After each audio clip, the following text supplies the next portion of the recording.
Hello, welcome to Vet Talk, the veterinary podcast. I'm Dr. Nathan. Thanks for listening.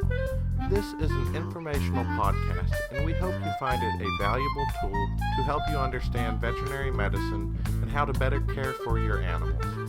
If you want to contact us, please reach out to theveterinarypodcast@gmail.com. You can find a complete list of the podcast episodes on SoundCloud or by going to lickingvalleyvet.com and finding the education page. While you are there, take a look at our blog section for more helpful information. You can also follow Licking Valley Veterinary Hospital's Facebook page if you want regular updates on released podcasts, blogs, and videos. If you find this information helpful, please feel free to make a donation to the continuation of this content. There is a link to do this on the webpage under the podcast list. As always, thanks for listening, and I hope this information is helpful to you.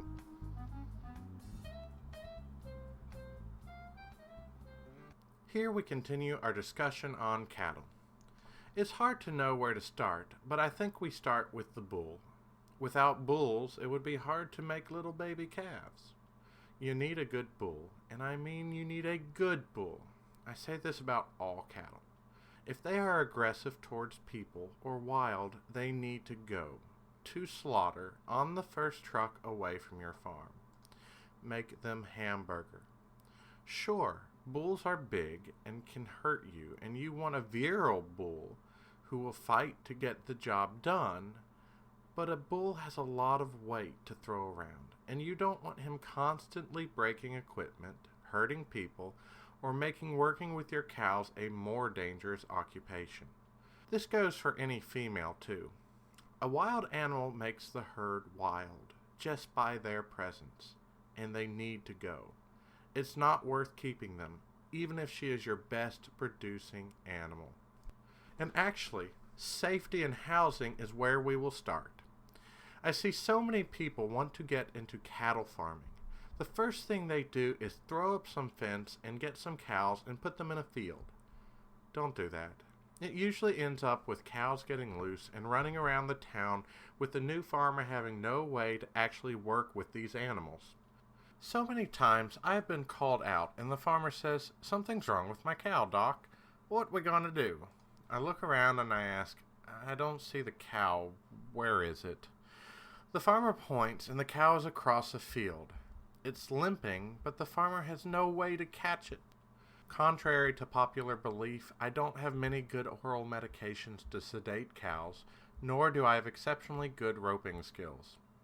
I'm a decent shot with a tranquilizer gun, but speaking from experience, stalking a cow through the forest with a dart gun is not going to end the way you think it will. Anyway, so you need proper facilities.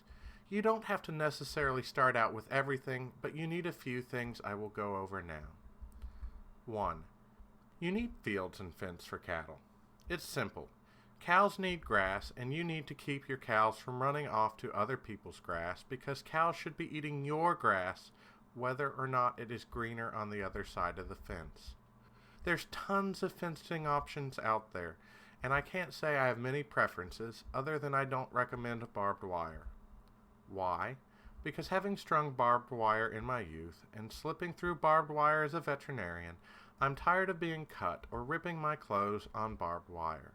Plus, I've had to take multiple strands of barbed wire out that have been wrapped around animals and sunk into their flesh, and I'm just tired of removing those rusty foreign bodies from animals. 2. You need a water source. Your cows need water. This can be a pond. This can be water collected in a cistern, or this can be water that you use to run up your utility bill. 3. And this is really important. You need a way to restrain them. I would honestly say that this is a 2-item thing. 1, a barn, and 2, a head gate. Barns don't have to be fancy. They can be nothing more than sheds, but you need a way to get the cattle up if you need to isolate one, or have a sick one that needs special care. You also need a head gate. For those of you who are cattle illiterate, a head gate is a device a cow will walk into made of heavy metal and then closes down on their neck. Before you jump to any conclusions, this is not a torture device and it's not made to hurt the cow. The main thing is it needs to be able to restrain the cow. Even the most docile cow can react poorly to a needle poke from a vet trying to administer life-saving medication. These animals can be 1,200 to 2,000 pounds.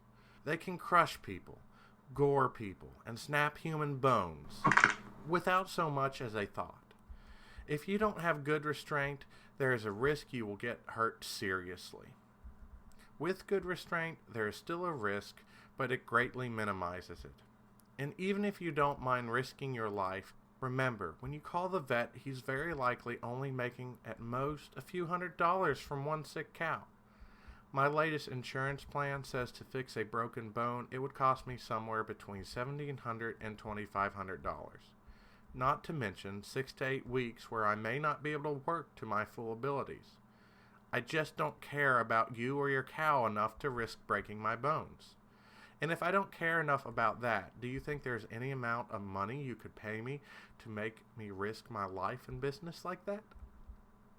So yeah, we have to be able to restrain cattle, and a head gate is a great first step. Does every farm I work with have a head gate? No, they don't. There are certainly other safe ways to work with knowledgeable cattle people to restrain these large animals. Ropes and gates can work wonders many, many times. And thank God there are many times when human stupidity is rewarded with non-painful success. But as I get older, there are times I just say no to cattle situations. And I encourage young vets to learn that quickly. There is no reason to get hurt. If the situation is not safe, do not put yourself in that situation. Also, cattle farmers have a rope. I don't know how many cattle farmers I've went out to, the stereotypical type with the large belt buckles and big cowboy hat. They explain the problem and I say, I see there's no head gate here. Let's get a rope and tie the cow so it can't move while we are working on it. Or, let's get a rope and tie the foot so I can look at it better while your cow stands in the head gate. Stunned silence. They look at me blankly. They don't have a rope. Why would you own a cow and not have a rope? And someone is saying, well, Doc, you're the vet. Why don't you have the rope? Well, I used to carry a rope, and I usually have some stashed away on the truck, hidden. But I have found when my ropes are used to restrain other people's cows, there is a good chance if something goes wrong, the vet loses a rope. After buying so many ropes, I have decided it's best to leave restraint to the owner. I'm the vet. I'm there to do the medical work, not hold the cow. Anyway, there are lots of degrees of restraint. I've seen facilities with multiple holding pens for cattle to herd them into as they are worked, between rotating them between large pastures. I've also seen where there are chutes where the cattle can be herded to the head gate and metal enough to keep you safe while working on these beasties. No one starts with all of this. You work up to it, one thing a year. But planning it all out and knowing each thing you will add will save you a lot of trouble in the future. Year 1. Fields and a barn and a rope and a head gate. Year 2. Chute system. Work into it, but realize you can only do so much with such a big animal without proper restraint. I bet a few of you are wondering about cowboys and restraint. I know one cowboy. I'm proud to Civil War reenact with him. He can rope and ride and shoot. But in Kentucky, I don't feel like we have many of these, at least like you see in the old Western movies. I had someone ask once if a cowboy could catch their cow running loose in the field. I was like, yeah, but I don't know if there are any to hire around here. I'm not from out west. I'm sure there's more roping and wrangling out there. But at least in Kentucky, we don't have cowboys riding in between towns to catch and herd your cows. So, unless you can rope and ride yourself, plan ahead to have a way to restrain these animals. Back to the bull. How do you select this bull? Most people are thinking about bloodlines and who he's related to and what's his sire production rate, etc., etc. All that stuff can be important. From the veterinary side, here's what I am looking for. Number 1. disease-free. You should have proof that your bull is negative from specific diseases before he goes into your herd. I once had a family that shared a bull between 3 farms. There was a disease outbreak. It turned out the bull had spread the disease from one farm to the next until all the herds had to be culled, or removed from the farm, because all of the cattle had the same disease. The family felt awful. They had hurt their brothers and sisters' animals and financial well-being. While that was an accident, there are nefarious people, or people who are just not aware of diseases that cattle can transmit. So ask for proof that the bull is negative for the diseases that are endemic to your region. Your regular veterinarian can make recommendations for what you should watch out for. And don't take someone's word about the disease state of their bull. It's not that they are lying, but oftentimes they misunderstand what you say or misunderstand how disease is transmitted. Yeah, he was negative for that disease. Oh, wait, you found him positive after you saw your cows getting sick? Well, he was negative, and then I rented the bull to a neighbor, and his herd was sick, so he sent him back. But my bull looked fine. I guess I didn't think about that. It was probably your cows that got my bull sick. Uh-huh. You are protecting your herd, so be vigilant. The bull is pretty much a whore. He sleeps around, and bulls don't use protection. So every cow he sleeps with has a chance to spread disease to him. And then once the bull has this disease, he can spread that disease to every future cow he meets. In some upcoming episodes, we will discuss the 3 diseases I want every bull to be free of in my region: bovine leukemia, Johne's, and anaplasma. And trust me, it's better to be safe and spend some money to get these bulls tested, because I have been in multiple situations where a negative herd is suddenly positive for a disease, and the only new factor to the herd is the bull they just purchased. Better yet, instead of you spending money, purchase a bull from someone who regularly tests and has documented proof of these negative tests. 2. As far as genetics go, I'm not too worried about much other than them throwing small calves. There's no 100% guarantee any calf will turn out small, but some bulls' bloodlines are more likely to throw smaller calves. You're probably thinking, but big calves are good, right? You want more meat to sell. Sure, once they're out of the mother. You want your calves to be born, and large calves can cause dystocias, or difficult births. And if you have those, you'll probably be seeing someone like me. And then, the bills that come along with me trying to get that calf out. Get that calf out of its mom, and then worry about getting it big. 3. Personality. No, this isn't a Miss America contest, but like I said earlier, bulls are big and bad. If you are looking at a bull to buy, and the bull you've been eyeing takes out 3 fences and a rodeo clown before pointing its hoof at you and saying, "You're next," you probably don't need that bull. Cattle can be dangerous. Bulls are even more dangerous because they are meant to be more aggressive and pass on traits that make them more survivable in the wild. The aggressive ones survive in the wild. Well, in the domesticated world, we get to choose the traits that will be passed on. I never trust a bull, but I want one that isn't going to try to charge through the fence to kill me if I happen to be walking by. 4. Breeding soundness evaluations, BSEs. If you are buying a bull or just want to see what the fertility is for your bull, go to a veterinarian who can provide a competent BSE. By the way, this is not me. I don't have the facilities. In this exam, a bull is evaluated for multiple factors. Some physical factors, such as making sure he has no foot injuries or hair constricting his penis, but mainly to look at his semen. His semen is collected and it is counted for motility and if the sperm themselves have defects and look healthy. Spend a little money on this. After all, if you buy a bull and he can't get any cows pregnant, that's not going to help your bottom line or calf crop. Remember, both young and old cows may have troubles getting the job done. 5. Also, Ask the question, do you need to buy a bull? Think about what bulls do. They have sex and eat food. Wait a second. What's the downside? Oh, yeah. Becoming burger at the end of your life. But yeah, I recommend only having the bull in with your herd for a short time, 60 to 90 days. One of the biggest problems I see producers have is a bull in the field year-round. That means you can have calf births year-round. You never know when they will happen. You always have to be on the watch for them. There is more chance to miss a birthing when it goes wrong because it could be at any time. I want the bull in the field with the cow for 60 days. He gets the job done. You test the herd to see who is pregnant, and all the pregnant ones get moved into a separate field. He gets 30 more days to get the few that weren't pregnant, and he moves on.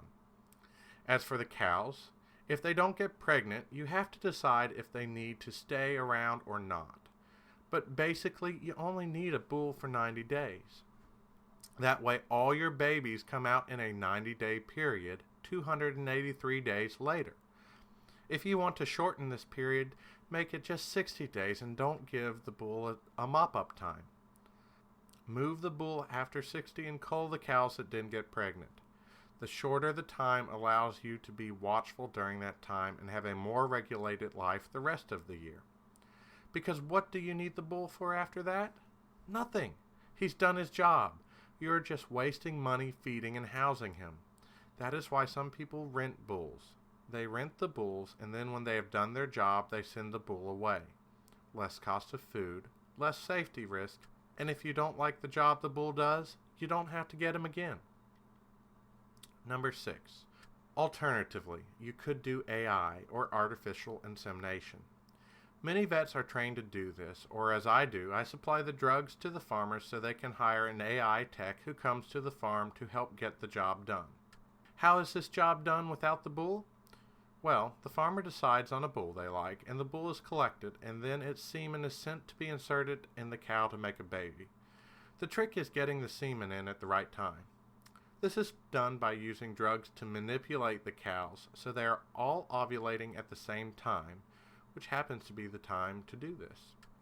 AI rates are usually not as good as when the bull is there doing its job, or a live cover, as it's called. But this is a good alternative if you don't want to house a bull or are looking for specific bloodlines that you wouldn't be able to purchase the specific bull you are wanting. A few notes. Make sure to keep a good relationship with your vet. Remember that VCPR episode I did a while back? Yeah, this hurts people. I got a call one day from a client. They had followed the weeks of ovulation synchronization protocols and were ready for one last shot to complete the process. Cattle were up to be worked and the hired hands were there. They called and needed a drug that day. Well, I drop ship all those drugs to you. I can put the order in today, but you are calling on a Friday.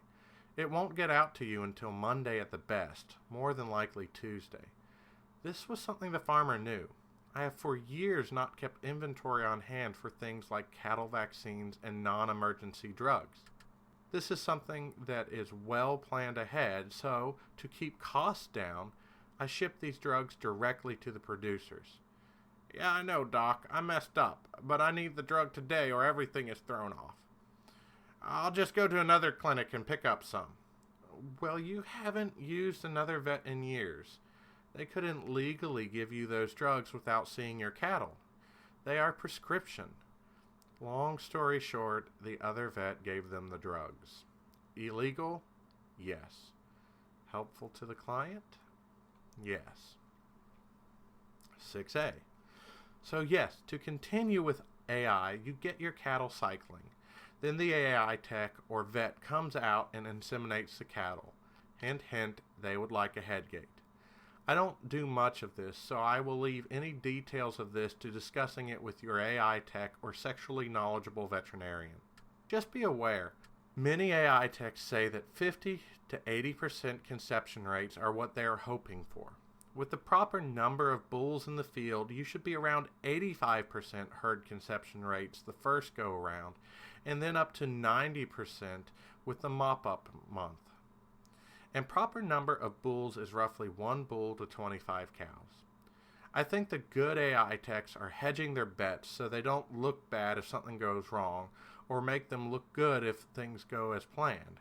But these are the rates I hear, and are those rates good enough for you? Anyway, AI has all the benefits of sex for the cows, but not a 2,000-pound bull riding them. And having done some AI work a few times, I can say if most cows are eating some grain while you are working, they don't even realize what you are doing. Anyway, if you go the AI route, you will be having lots of in-depth conversations with your veterinarian or AI tech about how to impregnate cattle. While this is a proven method and eliminates the dangers of the bull, I do caution people when they get into reproductive work with animals. Animals have been having sex without our help for millions of years. We're usually not better at having sex with animals than animals are. But let's say you go the bull route. You have a bull, you have a place to hold a bull, and the bull is disease-free. Wait, what were those diseases the bull is free of again? That's what we will go into over our next few episodes. Then perhaps after that we will get into the bull's favorite subject, the ladies. Until next time. Thanks for listening. I'm Dr. Nathan. I hope this information was helpful to you and gives you a little more perspective on the world. If you want to reach out to us, email us at theveterinarypodcast@gmail.com. Don't forget to tell your friends about our podcast and check out lickingvalleyvet.com for information on blogs, videos, and the complete list of podcasts in our education section.